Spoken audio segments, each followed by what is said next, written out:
Okay, so yesterday we have seen a couple of things related to the deployment process. Okay, so I explained you the architecture, the server architecture, how it looks like, and what all the components will be there in those servers. Okay, and talk something about front end, back end of your application, and what are all the things we need to host it on for front end.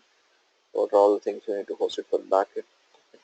I just gave an introduction about it, and we talked about one of the application server, which is Apache Tomcat, and its installation, its deployment, okay, its workflow, entire workflow, like how do we deploy, how do we stop, blah blah blah, all of that. Okay, now let's see the backend part as well. Okay, so as I said, I'll be taking you with one of the database server, which is a MySQL server.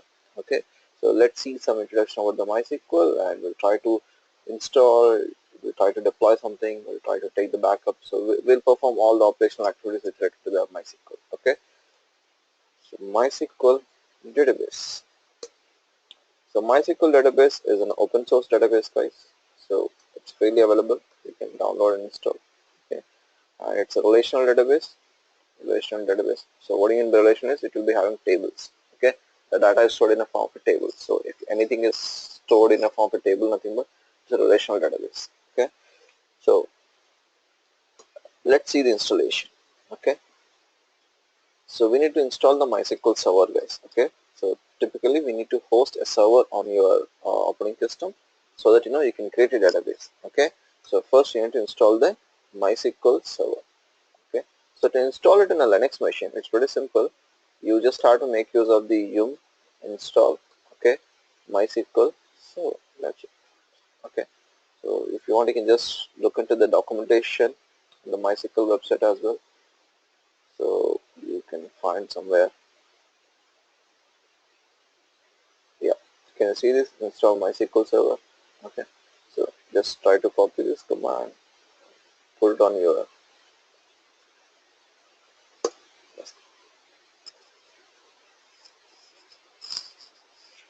So it is trying to install the MySQL server now.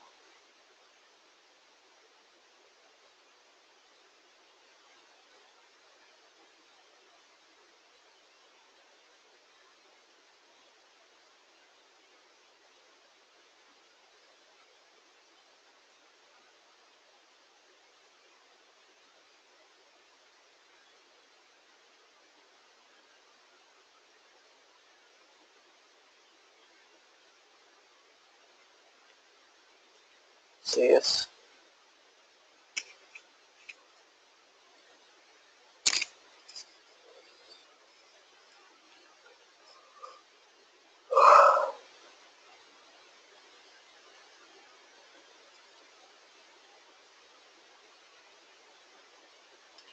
So once it is installed, you should be able to run a command called MySQL. Okay, so this command prompt will be enabled, and you need to log in with a username called root, and the root is a administrator user. Okay, I mean you're trying to log into the database server, guys. Okay, so root is a admin account, and once you logged into the root, then you will be having a SQL prompt. This is called a SQL prompt, SQL.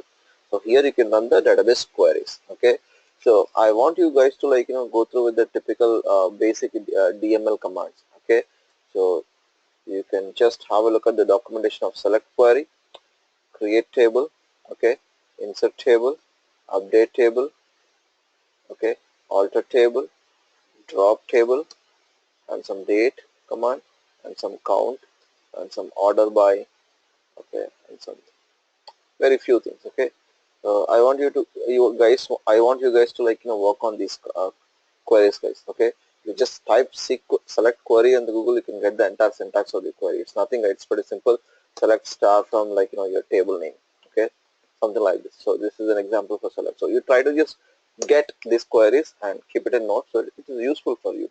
See, you won't be using in a day-to-day life, but sometimes a developer comes to you and say would you please give me a particular table, particular column data. Okay, if you ask that question, right, so you shouldn't be surprised how to get that. Okay, it's a simple select query, just get it. And somebody may ask you a question, would you please update a field value in so on so table. So you just have to you should know the update command. So try to work with all these queries, guys. You can get the syntaxes in the documentation side. Okay, MySQL documentation. or if you want I can search something good for you. Okay, MySQL basic queries, you just Google it, you will be getting some nice documentations. Yeah, MySQL tutorial for beginners. Yeah, beginners is more than enough for us. Okay, so all the queries are there here. Can you see this? Drop table, create table, okay, select table. So this one page is enough to he's nicely giving the example command and output as well. Just follow this document. Just go through it once. It's more than enough. Let's keep it in a notepad so that you can have a look. I don't want to train the database guys, okay, because that's not my topic or our topic. But having a bit of knowledge is there is no harm in it. Okay, it won't take not even an hour or two for you to go through all of it. So the most important stuff which you need to see with the database is how to install a database server, how to create a database, how to take a backup of the database. So these parts we will be doing it most of the time. Okay, is it installed? Yeah, the database server has been successfully installed. You cross check guys whether the database is installed properly or not. Try to check. Okay, MySQL command is not working at the moment. The reason it is, yeah, so you installed a 5.1.3 guys. Okay, so MySQL version 5.1.3 is the version which you installed right now. To log into your MySQL server, MySQL-u root, type this. You can't log in because the MySQL server you installed it, but maybe it is not started. You need to start that. Okay, so to start it, there is a command called sudo etc uh, something. What is it? Etc init init MySQL. Yep, this is the one. This is the command which will help you to start your MySQL server. So this will show you what exactly the status of your MySQL. When you run this command, it says MySQL is stopped. Try to note it down, this guys. So before starting this, you check your version like this, -version. Okay. Then once that is done on your $prompt, okay. So this will give you status. If you want to start that, simply start. Okay. Start. Right. Your MySQL has been successfully started, guys. Uh, it's giving something for you to start MySQL at boot time. You have to copy. Okay, so in case if you want to start this as part of your operating system, right, you can perform this. Just copy this file into supporting files. It will reboot as part of your installation. It will just start it. Next, now once it is started, now MySQL-u root, you should be able to log in. Can you see this, guys? Are you in a MySQL prompt? Okay, it's not SQL, MySQL. I said SQL here, right? So it's the MySQL. So MySQL-u root. When you enter, you will be in a MySQL prompt. So this is what the prompt where you can create the databases, you can create the tables and all. So how the hierarchy is, see the hierarchy will be looking like this, especially the databases. See, first you have to start your server. This is important. Okay, MySQL server you need to start. Once you start a MySQL server, then you can create a database. Okay, you can create a database on your MySQL server. So this is the database, guys. Then inside the database, you can create tables, blah blah blah and all. Okay, these are all the tables. Now similarly, under MySQL server, right, you can create n number of databases. There is nothing like one database. You can create n number of databases. Okay, so right now you might be thinking, okay, does MySQL, now we started MySQL server. Okay, I wanted to know if any databases are default created. So to see the default databases, show databases is a command which will show you the existing databases. Okay, so just try to copy this command and try to note it down over here. This command will show you, okay, for every SQL command, right, it ends with a semicolon. Okay, this thing. So this will show you the list of existing databases. Okay, now if you wanted to create a database, okay, so create database, set test is already there, hello world, I'm just, and semicolon. That's it, guys. A database has been created. If you wanted to see whether it is really created or not, same command, show databases. Did you see this? Hello world is created now, the database. Okay, So this is to create a database. Okay. Now once it is created a database, right? Now after that, I wanted to create some table inside the database. Okay. So if you want to create a table inside the database, what you're supposed to do, first of all, you should get into the database. Use, okay, hello world. What do you mean by use hello world is you are getting into the hello world database. Now nothing but you are getting into the directory of hello world. Okay. Now database change nothing but now you are in a hello world database. Okay. Now here you can perform a create table command. So before creating table, if you wanted to see does it have any existing tables, you just created a database, right? It's empty database. You don't find any tables. Can you see empty set? Empty set nothing but there are no tables. So once you create a database, okay, use hello world. So this will take you to the inside to the hello world. Okay.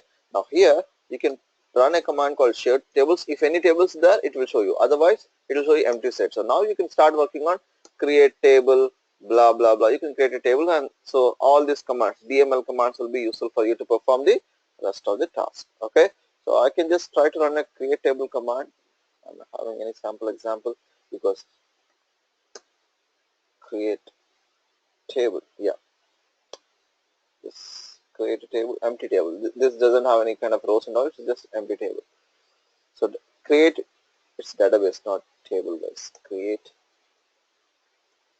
table, syntax is wrong. Show tables.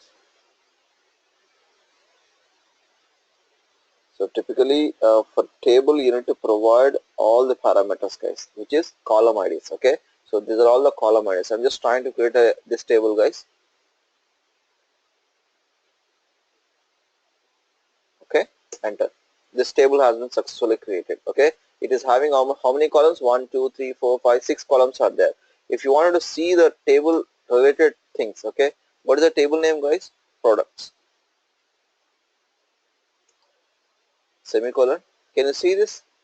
The table has been created and you can see the description of the table. Okay, product ID, which is integer type, product code capital type, name varchar, quantity.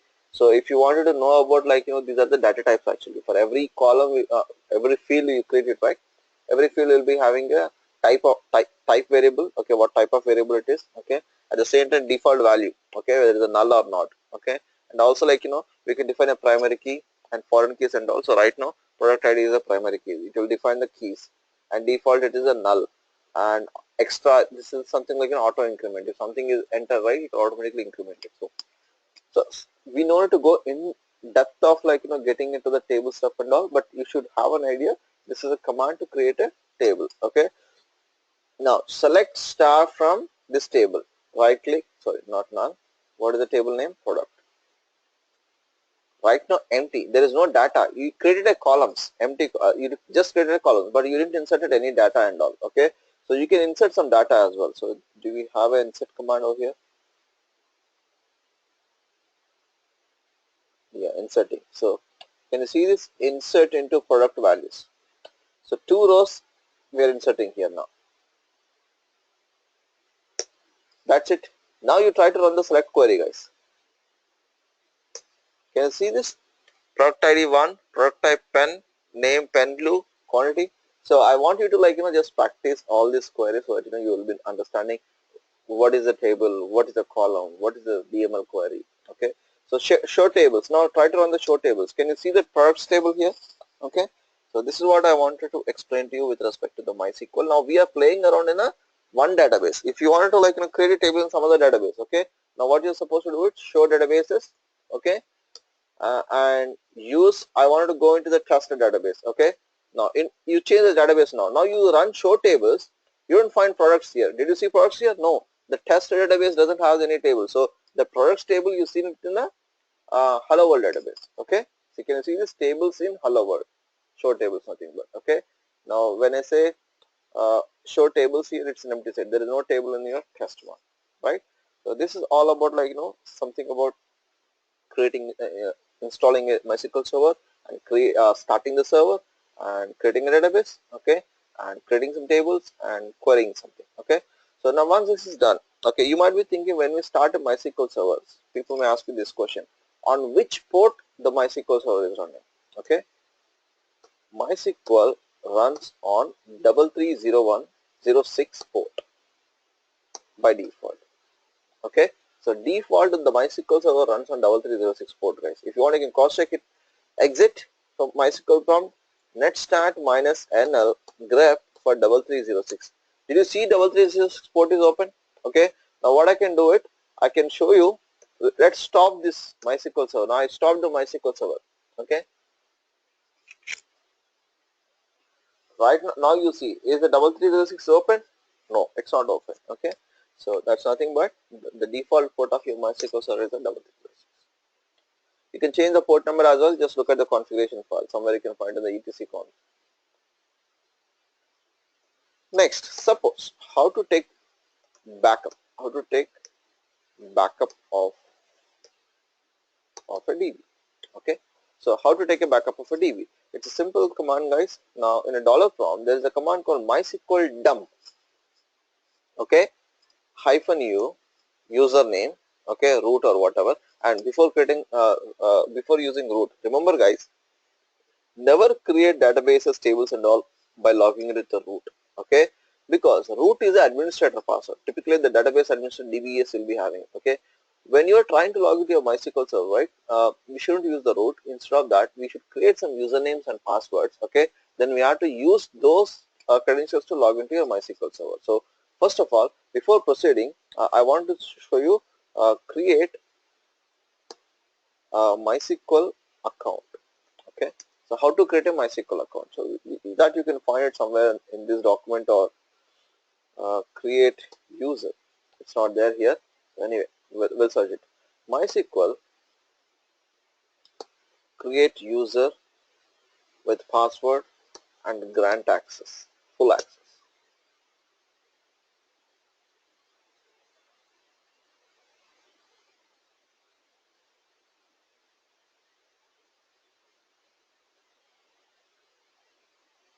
Okay, this is what the command is to create a user,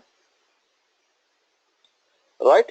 So what is the username? So let me create lead app is my username. Okay, and what is the password? Lead apps, guys. Anyway, we will be doing it that time, so that's the reason I'm creating that username password right away. So let's try to create this username password.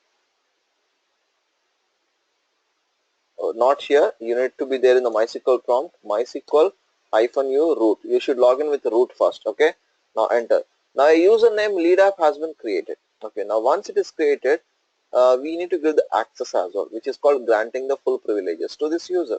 Okay, and what is the username? Lead app. Okay, that's it. So let's try to take the backup of this command so that you can run it.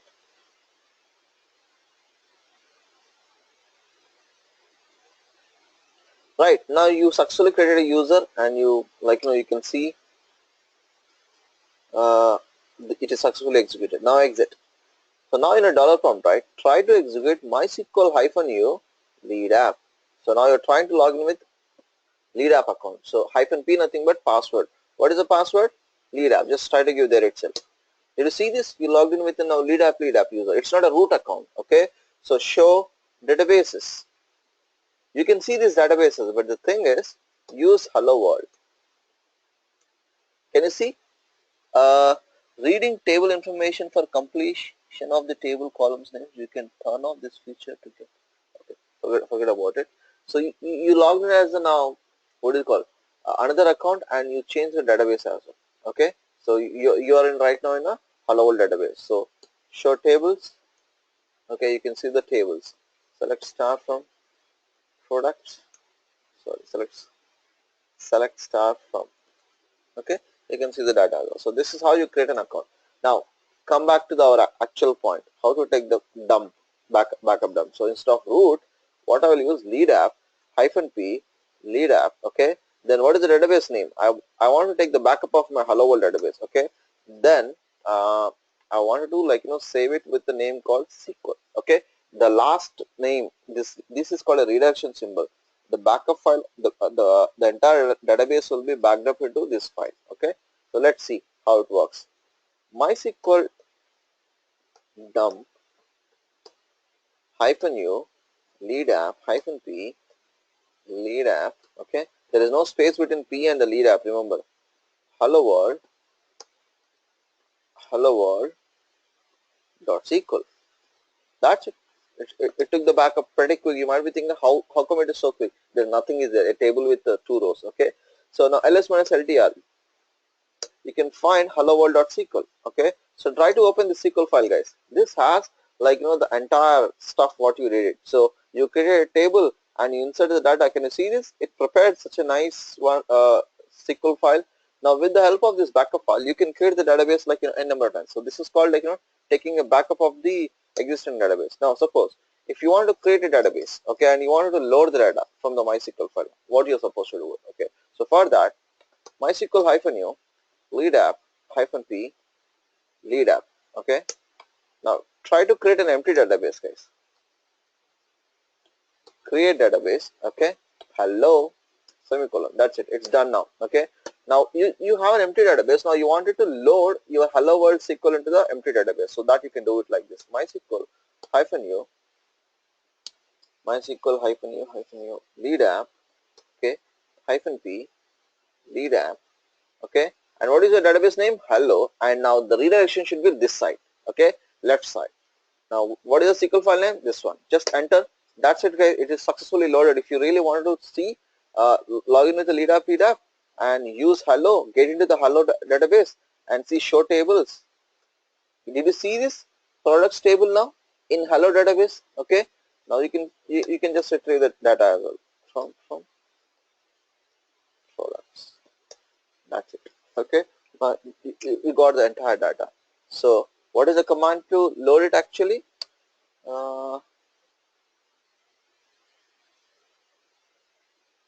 This is what the command to load your SQL file. Okay, load SQL database. Okay, fine, guys. That's it. This is what I want to explain to you. Any questions with respect to MySQL? Any questions?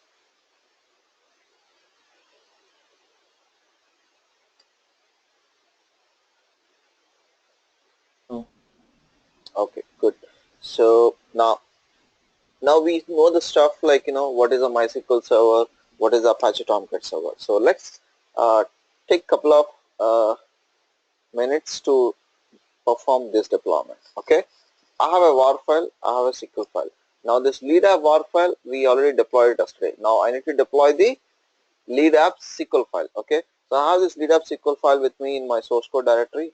Go to DevOps and practice lead app. Can you see inside the lead app source you have a Java code. At the same time inside the database folder you have a schema. This schema is a SQL file. Can you see SQL? And it has all the SQL queries. You just try to open this. Okay, it has all the queries like create command, insert command and all. Now my job is to run this and create a database. Okay, so let's try to do this, guys.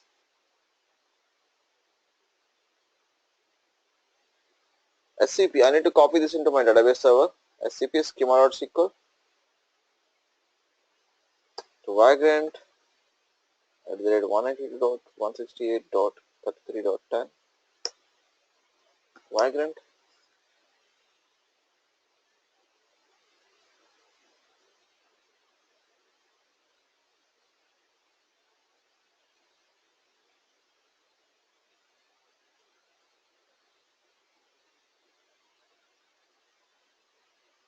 Okay,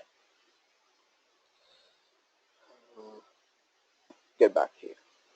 Now exit VI. Try to open schema.sql here for once. VI schema.sql. You see the first line, drop database if exists lead. Okay, and create database lead. Okay, and grant privileges to lead app at localhost. So the username is lead app only. Use lead. So try to run this. MySQL -u lead app -p lead app. Okay, schema.sql. Access denied. Grant all privileges on lead. Okay, let's see.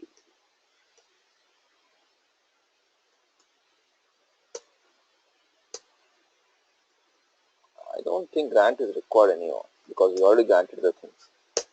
That's it. It's done now. Okay. Now get into your lead app database. Okay. Show databases. Can you see lead app is created here? Yeah, lead. The database name is lead. Okay. You can cross check it with your notepad. I mean, you already seen this here, right? See, create database lead. Can you see this? It is created a database now. Now show tables. Did you see anything wrong, guys? Okay, I need to get into the database first. Use lead. Okay. Show tables. Can you see the tables? Category, lead, user. So it created some tables. Okay. Select star from lead. So you can see the data. There is no data in the lead. Okay. At least user. Yeah, user is having some data. John Miller. There is some user is there. Okay. So now we have successfully deployed the DB, guys. See how simple it is. Like, no, I know it is a very simple application, but when you get into the actual real world, you see n number of SQL files needs to be deployed, and your developer will let you know what all the SQL files you need to run it. Okay, so this is like a training where you see this kind of environment for the bigger projects. Now I'm showing you the smaller projects. That's only the difference, but you do the same stuff. Okay, now what else?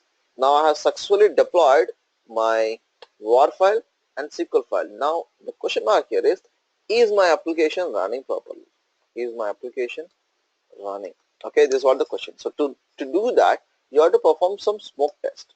Smoke test nothing but you have to launch the website and try to log in. See, think about like a developer is there. He written some program. Okay, how did he verify whether his program is running fine or not? Similarly, when you do the deployment, right, you need to confirm whether your deployment is good or not, right? See, you did the deployment, but who will confirm like whether it's the deployment has been successful or not? So you need to perform some sort of a smoke test. Smoke test nothing but just verifying. That's it. Okay. So how to verify? So this verification process, the developer will let you know, guys, how to verify your application. Typically, they'll give you some URL or some web service to check. Okay. So for this application, right, the verification is you have to open, you have to launch the website first. Okay. So 192.168. The Tomcat website. Is it not running? Tomcat website. Did we run it on some other port? 8090, right? I think we did so many experiments yesterday. Let's see what's with our Tomcat 7 conf vi server.xml. Yeah, we changed the app base to deploy actually.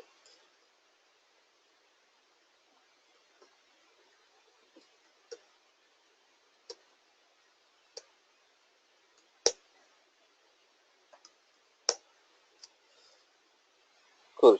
So check it out. Okay, this is what your Tomcat. Now I need to access my application. Okay. So what is the username password? Tomcat, right? Tomcat, which is lead app. Okay. Try to access this application. Now this is failing. Now it is your job to fix it now. Okay, now we need to fix it because without opening this page I cannot do my smoke test. Okay, so let's see what happened with this one actually. So it should work fine. I don't know what happened. See, anytime, even I'm not a big genius in Java, guys. Even I don't know the Java coding much. Okay, but still whatever the information you have it, with the help of that I take the help of Google. Okay, and I'll try to like search for this kind of exceptions and get some output from there and try to fix it. Mostly like this is a running application. Okay, so what I will do first, I'll check the Tomcat logs. Can you see this? These are the log file location. So let me see if I have some info over here. Logs vi catalina.out. Okay, this was the important file, and so let's see something is there over here.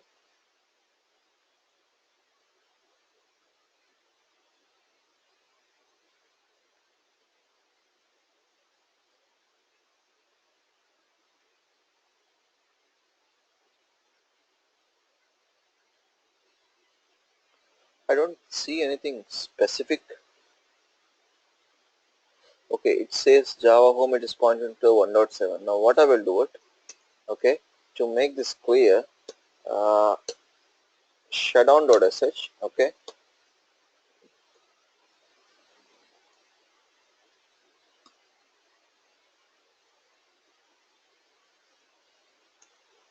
vi catalina.sh Try to open this. Did you see Java home anywhere here? Yeah, it is there. Java home is there here.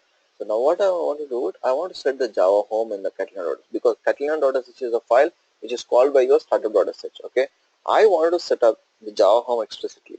Okay, Java underscore home equal to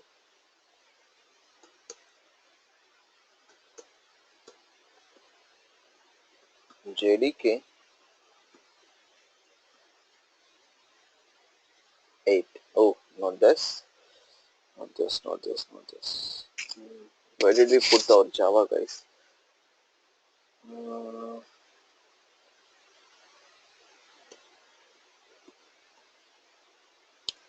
Bash profile.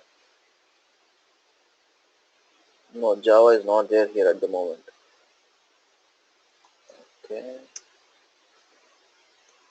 tar minus ZXPF JDK 8.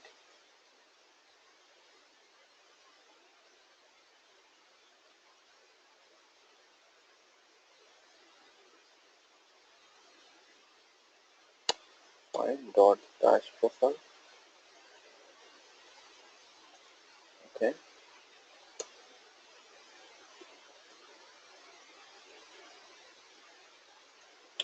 take this path, attach a tomcat 7 bin, open catalina.sh, and here just mention the path. So let's try to delete the logs once. Start it now. Tail minus self. Look at the logs. Okay, the tomcat has been successfully started. Let's see. Okay, manager app. Now let's see later. Still same issue.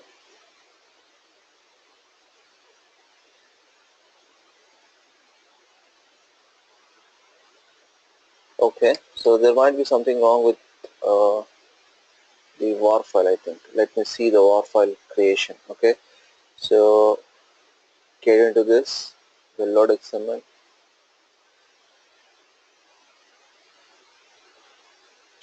I understand now. We screwed up this configurations file. Okay, this is not the original one.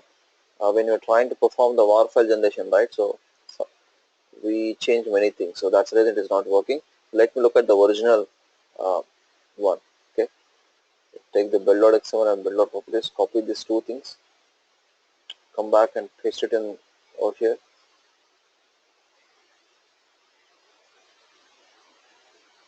and we'll build the war file one more time, guys. Come on, I'll try to extract it.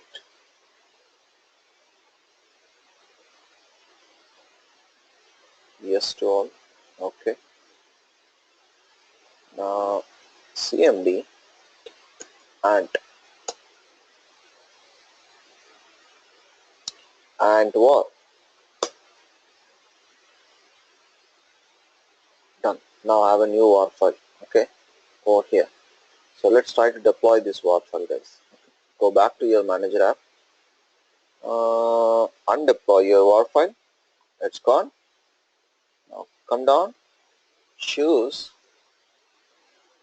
I hope you know what you mean by deployment. Okay, so we tried this both the ways of deployment yesterday.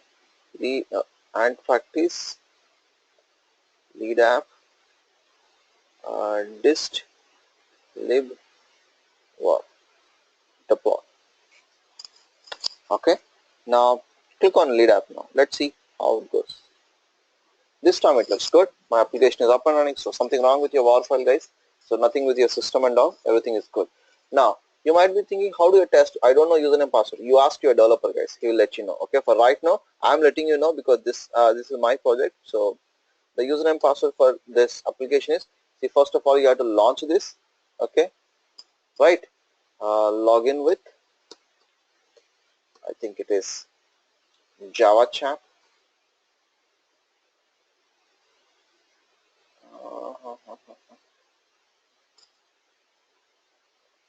even I didn't remember. Let me look at, I know how to get it from the database, guys. Okay, so MySQL -u lead app -p lead app use lead select star from user. Just now we are ran this, right? User. What happened? Spelling mistake anywhere?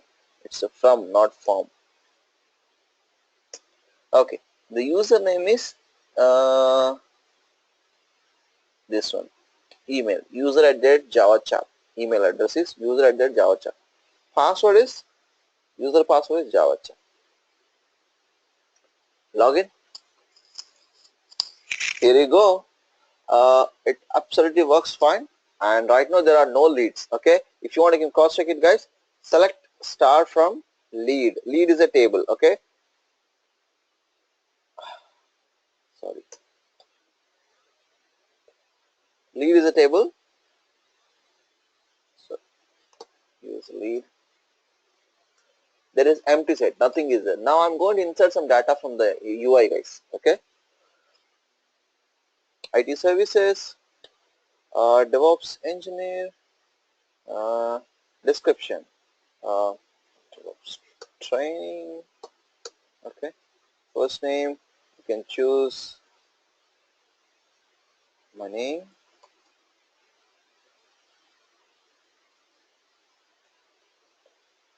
Okay. Okay.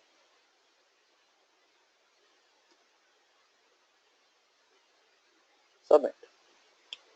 Did you see this? A record has been submitted. You can see one record here, right? Successfully. Now come back and check it out your read table. Did you see the same record here in the database? So this shows my smoke test has been successfully completed. Okay, my front end is communicating with the back end. Okay, and all is well and everything is good. Okay, this shows my environment is up and running.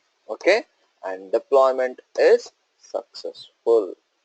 Okay, this is what I wanted to explain to you guys, what do you mean by deployment process. Okay, now whatever you did from the beginning to till now is entirely a deployment process. Okay guys, any questions still here?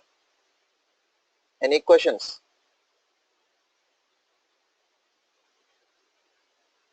Any queries? All of you? Yeah, fine. Okay, now if you're good with this deployment process, right, now whatever you did, right, everything is manual. Okay, everything is manual, nothing but everything. You connected the servers, you build it, you copied it, you ran it, you configured, like everything you did. Think about, in the real world, this is a very tiny application. Okay, in the real world you see such a big applications, n number of servers, like hundreds of servers, hundreds of artifacts. Okay, right? So, and hundred and different, this is one environment. You need to do the same thing, like different environment. There might be like a 4 to 10 environments may be there. Okay, so you have to perform this kind of a manual stuff for this huge number of environments, huge number of servers, huge number of artifacts. Okay, so to do for all these things, right, the first problem will be, okay, time consuming, and the second problem would be uh, errors. Okay, complexity, really very complex, and you will end up with n number of errors. Okay, and the third thing is no tracking. No tracking. What do you mean by no tracking? Nothing but suppose you deployed something. Somebody, like, you deployed 3 times something. Somebody may ask you, like, I want the previous deployment. So you don't know when you deployed what. Okay, you don't know the answer for when you like what you deployed, everything. So you don't have an answer. So if you try to follow the manual deployment process, okay, there is a lot of problems you will end up with. Like, it takes so much of time. Okay, because, and to avoid the time, you may recruit more number of resources. But again, if you recruit the more number of resources, what will happen? You have to pay for them. Okay, so that's another problem. So errors and complexity. So if you have n number of servers, like n number of artifacts and all, the complexity will be really bad. Okay, and at certain time it end up with, like, messy stuff. Okay, it is really difficult to manage the deployment environment. Okay, and errors. So we are humans, we do the mistakes, right? So if you follow the manual deployment, then we end up with some errors. Okay, so, and again, no tracking is, we don't track, like, when, which service, what we deployed, all this stuff. So these are the three important problems of deploying the things manually. So that's the reason the management or your project manager or like your company or your organization, whoever, they are giving a task to DevOps engineer, okay, to automate the deployment process. Did you get it now? Now go back to our initial topic, deployment process automation. Now actually you are there here to learn how to perform the deployment process automation, not to know the deployment process. Deployment process is a default prerequisite, you should know by asking your developer. If the developer tells you this is what you need to do, you should be able to do it. So that dev can also do it. But the thing is, they recruited you to perform the automation stuff, not to perform the manual stuff again. Okay, the manual anyone can do it who knows the stuff of what the developer is doing it. Okay, so now the next thing is automation, how we automate this deployment process. Okay, so that's where when it comes to the deployment process automation,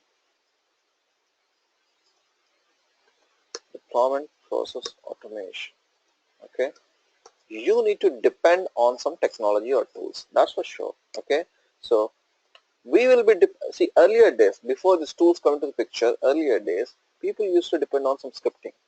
Okay, scripting or coding, you can call it as a coding. So with the help of some coding, they used to automate it. Okay, they used to automate the entire deployment process with the help of the coding and scripting. Okay, that's a first level of automation people tried in the earlier days. Then later what happened, uh, there are a number of tools came into the picture. Okay, so these tools, we few people call as the DevOps tools as well. Okay, see, when I say DevOps tool, it's not only deployment tool, right? It does so many other things. Okay, or you can call it as a config management tools, okay, or provisioning tools. So there are a number of tools are there. So later the people started making use of the tools to perform the deployments. Okay, then after now in the new generation, not now, maybe it's still people are using the tools.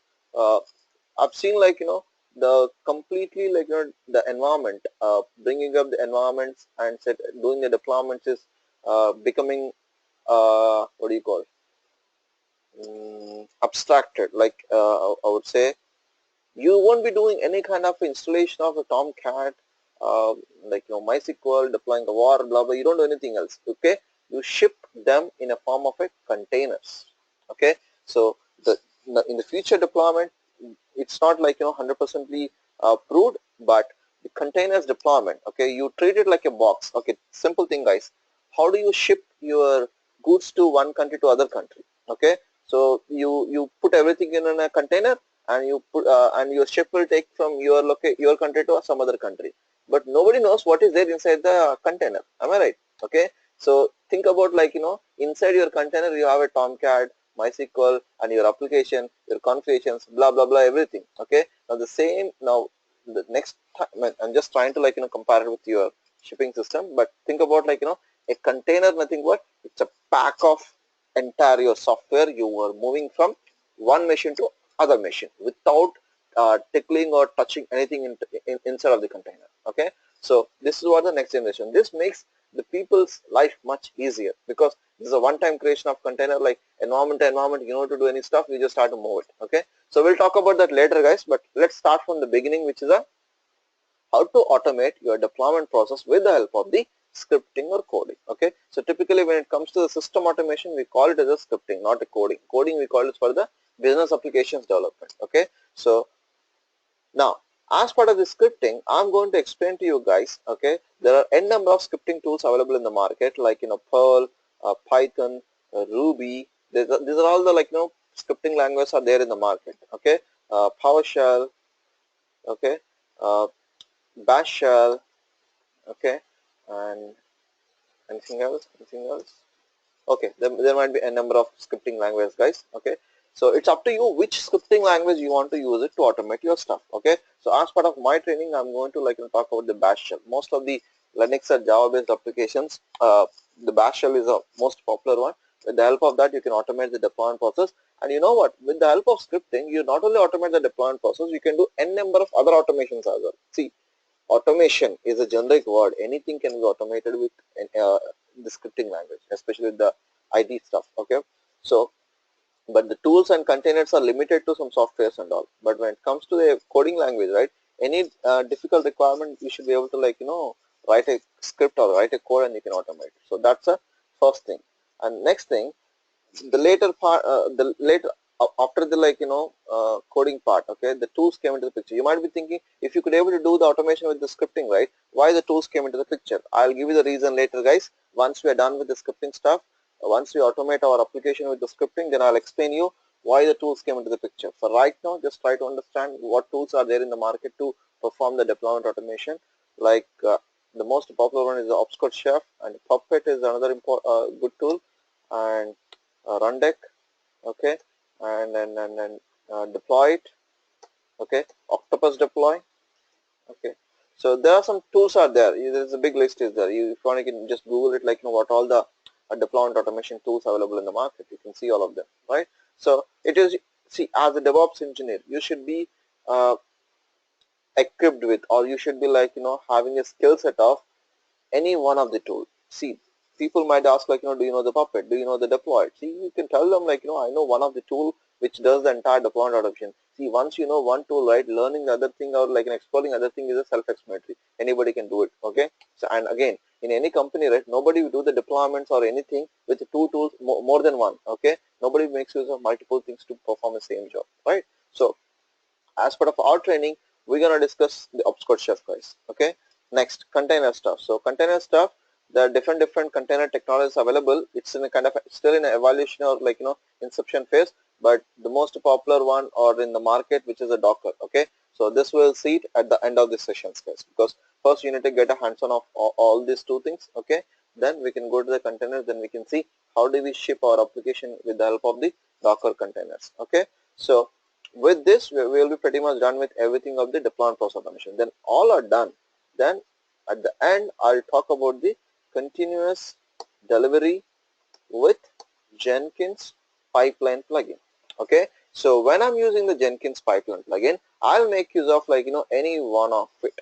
Okay, because I told you deployments can be done either with the scripting or with the tool or with the container. So we'll use any one of it in the pipeline to complete the continuous delivery process. This is what the agenda for next few days. Okay, which we are going to, like, discuss. Now, as to start, to begin with that, now I'm going to start with the scripting first. Okay, so we'll choose the bash shell as our scripting language, and we'll start like, learning the scripting part.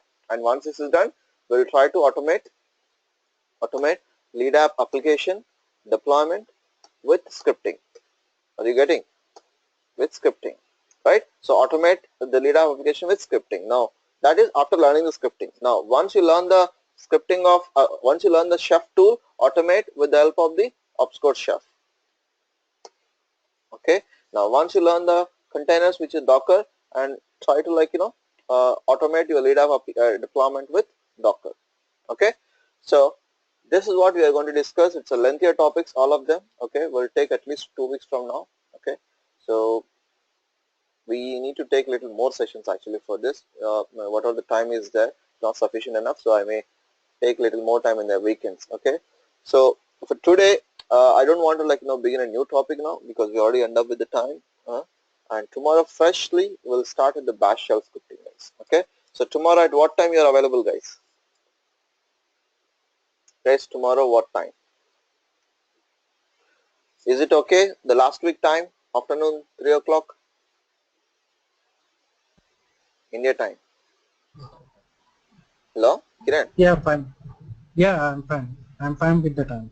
Okay, if it is 3, 3 o'clock. It's okay. okay, how about Mahendra? It's okay, bro. Okay, The time Vamshi? last week. Yeah. Yeah, Vamshi, your time, Yeah, please.